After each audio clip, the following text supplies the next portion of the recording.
Hello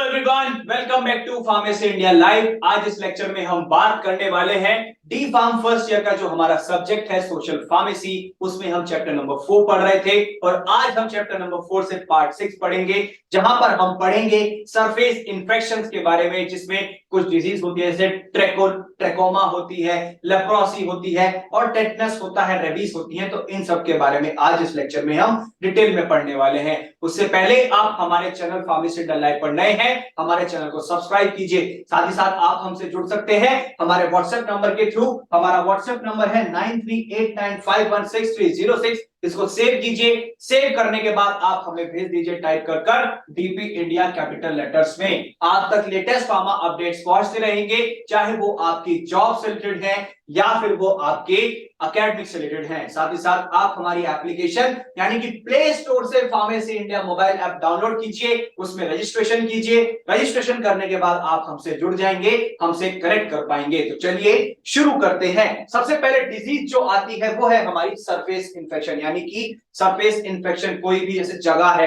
कोई स्थान है, चाहे वो टेबल है, चेयर है, सोफा है, बेड है, कुछ भी, उनसे कैसे हमें इंफेक्शन हो सकता है। तो इंफेक्शन होते हैं सरफेस इंफेक्शन से भी, जैसे रेबीज हो जाती है या ट्रैकोमा हो जाता है, टेटनस हो जाता है और लेप्रोसी हो जाती है। अब बात करते हैं, सबसे पहले डिजीज आती है रेबीज, जिसे आप कहते हैं हाइड्रोफोबिया। अब रेबीज क्या होती है? ये एक ऐसा वायरल इन्फेक्शन है जो मेनली स्प्रेड होता है कैसे? जब एक इन्फेक्टेड एनिमल, जैसे हम कहते हैं ना कोई जानवर बीमार है या कहते हैं कि पागल कुत्ता घूम रहा है, उसने काट लिया तो रेबीज हो जाएगी। जब कोई एक इन्फेक्टेड जानवर होता है, वो काट लेता है किसी भी एक इंसान को, तब ये डिजीज बहुत जल्दी फैलने लगती है। अगर ट्रीटमेंट जल्दी से स्टार्ट नहीं किया गया तो बहुत डेंजरस बन सकती है, आगे जाके दिक्कत होगी। जो वायरस होता है बेसिकली ये हमारी बॉडी में दो तरीके से अफेक्ट करता है। कैसे?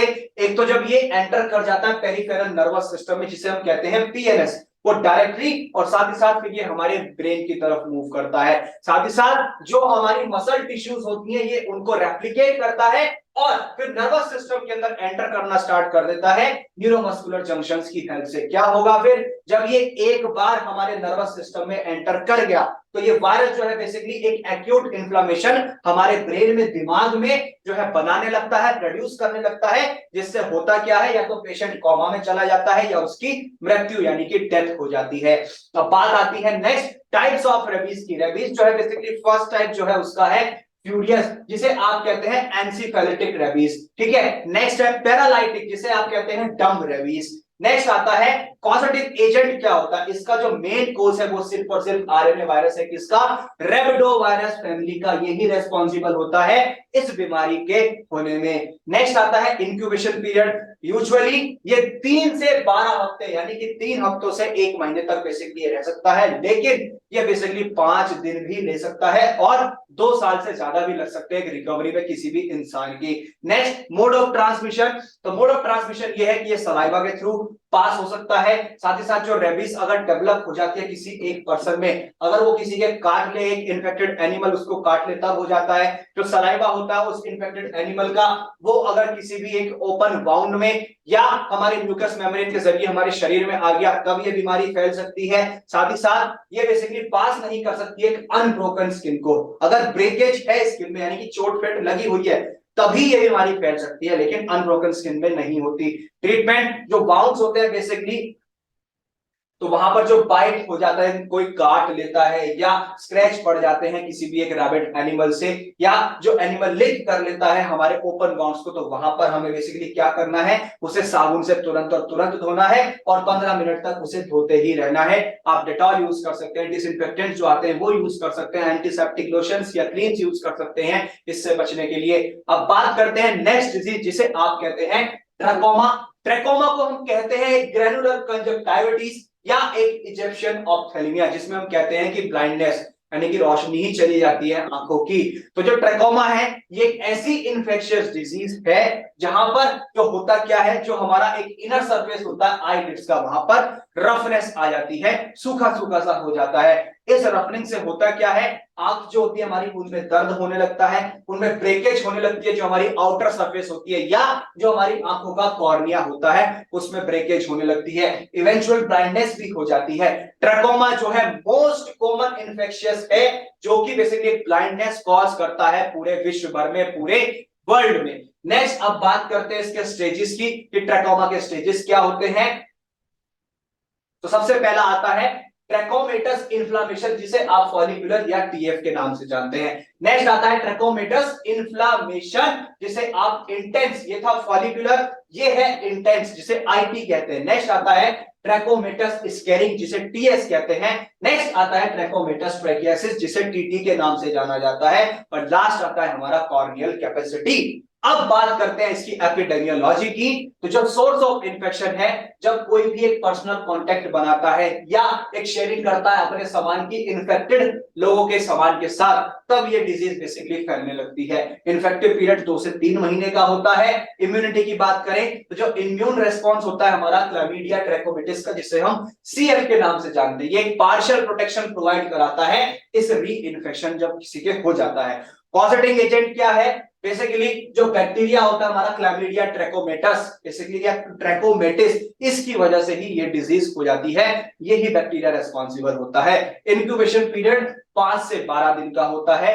मोड ऑफ ट्रांसमिशन, ये बेसिकली हमारा जब एक आई कांटेक्ट होता है हमारी आईलिड से, या जो हमारा नोज या थ्रोट सिक्रीशन होता है एक इन्फेक्टेड पीपल का किसी भी एक हेल्दी पर्सन के साथ, तब बेसिकली ये बीमारी फैल सकती है। और ये पास हो सकती है जब हम उसके इन्फेक्टेड पर्सन के, जो पेशेंट है इस डिजीज से जूझ रहा है, उसके सामान को हम छेड़ते हैं, उसके सामान को टच करते हैं, तब ये फैल सकती है। जैसे हैंकरचीफ्स होते हैं, टॉवल्स होते हैं। और जो ट्रैकोमा डिजीज है बेसिकली ये एक माल न्यूट्रिशन भी कहलाया गया है, ओवर क्राउडिंग, और जो अगर हम एक इम्प्रॉपर पर्सनल हाइजीन रखते हैं उसकी हेल्प से, उसके बिना भी बेसिकली ये डिजीज फैल जाती है। अब आगे बात करते हैं इसके ट्रीटमेंट की। तो ट्रीटमेंट में बेसिकली जो मेडिकेशन अगर हम अर्ली स्टेज में ही इस ट्रैकोमा ट्रीटमेंट में लेनी स्टार्ट कर दें, एंटीबायोटिक्स, वो बहुत ठीक है कि वो एलिमिनेट कर सकती हैं इस इन्फेक्शन को। साथ ही साथ जैसे अजिथ्रोमाइसिन आती है, वो सबसे ज्यादा इफेक्टिव होती है एक टेट्रासाइक्लिन कंपैरिजन में, लेकिन अजिथ्रोमाइसिन एक्सपेंसिव होती है तो हर कोई अफोर्ड नहीं कर पाता। नेक्स्ट डिजीज आती है टेटनस। टेटनस की बात करें तो इसे हम दूसरे नाम से जानते हैं जिसे कहते हैं लॉक जो। हमारा जो जॉ लाइन होती है ये लॉक हो जाती है, ये कम्युनिकेबल डिजीज कहलाती है। जिसे ऐसे कहा गया है जो एक प्रोलॉन्ग कॉन्ट्रैक्शन होता है हमारे स्केलेटल मसल फाइबर्स का, वहां पर ये रहती है। टेटनस जो है बेसिकली इंटरफेयर करता है हमारी जो एक क्षमता है, कितना हम सांस ले पा रहे हैं, और ये हमारी जिंदगी के लिए, हमारी लाइफ के लिए भी खतरा बन जाता है। ये एक एंडेमिक इन्फेक्शन बन चुका है इंडिया के अंदर, और इंपॉर्टेंट कॉज जो है एक इन्फेंट मोर्टेलिटी रेट का इंडिया के अंदर वो यही है, और जो कि रूरल एरियाज में सबसे ज्यादा डिस्ट्रीब्यूट हुआ है। पॉजिटिव एजेंट की बात करें तो जो बेसिकली एंडोटॉक्सिन होता है हमारे क्लोस्ट्रीडियम टेटनिका, उसकी वजह से ये टेटनस इन्फेक्शन होता है। एपिडेमियोलॉजी की बात करूं तो सोर्स ऑफ इन्फेक्शन में जो स्पोर्स होते हैं, जो प्रेजेंट होते हैं कहां पर, जैसे सॉइल होता है या डस्ट स्पोर्स होते हैं या काउ डंग होता है, उसकी वजह से ये टेटनस फैल सकता है। इम्यूनिटी की, जो पर्सन इससे इम्यूनाइज्ड हो चुका है टेटनस के अगेंस्ट, वो इस बीमारी से लड़ सकता है। नेक्स्ट इंक्यूबेशन पीरियड की बात की जाए तो 3 से 21 दिन का इसका इंक्यूबेशन पीरियड होता है। अब बात करते हैं मोड ऑफ ट्रांसमिशन की। इन्फेक्शन जो है जनरली अगर होता है कहां पे, जो हमारा वाउंड कंटामिनेशन, जब चोट लग जाती है, आपने सुना होगा जब कट लगता है हमारे शरीर पे, हम गिर जाते हैं, लोहे से कट लगता है, स्टील से कट लगता है, लकड़ी से कट लगता है कि भाई टेटनस का इंजेक्शन लगा लो जिससे कि इन्फेक्शन ना फैले।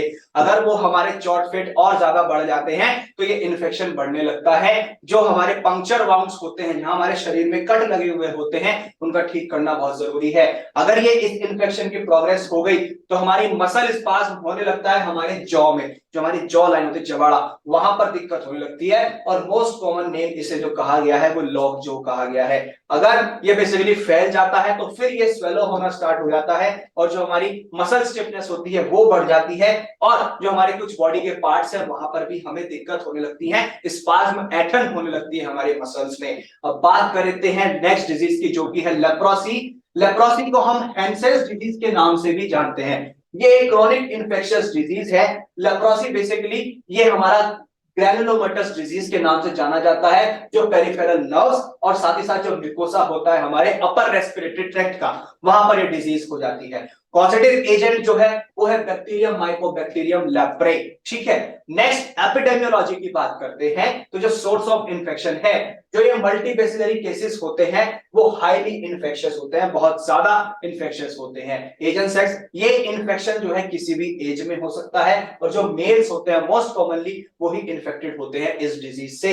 इंक्यूबेशन पीरियड 2 से 5 साल का होता है। साथ ही साथ मोड ऑफ ट्रांसमिशन, ये ट्रांसमिट हो सकती है कैसे, जब एक प्रोलॉन्ग्ड स्किन कांटेक्ट होता है किसी भी एक इन्फेक्टेड पर्सन के साथ डायरेक्टली या इनडायरेक्टली, तब ये डिजीज फैल सकती है। ड्रॉपलेट इन्फेक्शन के जरिए फैल सकती है, और ये बेसिलाई ट्रांसमिट हो सकता है कैसे, इन्फेंट्स में एक लेप्रोमेटस मदर्स मिल्क के जरिए। यानी कि जब कोई फीमेल है, कोई लेडी है, वो तो बेबी हुआ है और वो इन्फेक्टेड है इस डिजीज से, तो वो एक डिजीज, ये वाली डिजीज यानी कि लेप्रेसी, अब ब्रेस्ट मिल्क के थ्रू वो किसी एक छोटे बच्चे में भी जा सकती है। नेक्स्ट, अब बात करें इसके ट्रीटमेंट की, तो ट्रीटमेंट में लेप्रोसी क्यूरेबल है अगर हम उसमें कॉम्बिनेशन ऑफ ड्रग्स यूज कर रहे हैं, जैसे मल्टी ड्रग थेरेपी जिसे हम कहते हैं। और मल्टीबैसिलरी लेप्रेसी जो होता है एमवी, इसमें जो कॉम्बिनेशन दिया जाता है वो रिफैम्पिसिन, क्लोफाजामाइन और डेप्सोन का यूज किया जाता है। साथ ही साथ जो पॉसिबैसिलरी लेप्रोसी होता है उसमें जो कॉम्बिनेशन होता है वो रिफैम्पिसिन और डेप्सोन का यूज किया जाता है। तो ये था पूरा हमारा पार्ट 6, जहां पर हमने बेसिकली पढ़ा सरफेस इंफेक्शंस के बारे में, जैसे रेबीज या ट्रैकोमा। इसी तरीके से हमने टेटनस के बारे में पढ़ा और लेप्रोसी के बारे में पढ़ा। तो इसी तरीके की मोर अपडेट्स के लिए बने रहिए फार्मेसी इंडिया लाइव के साथ।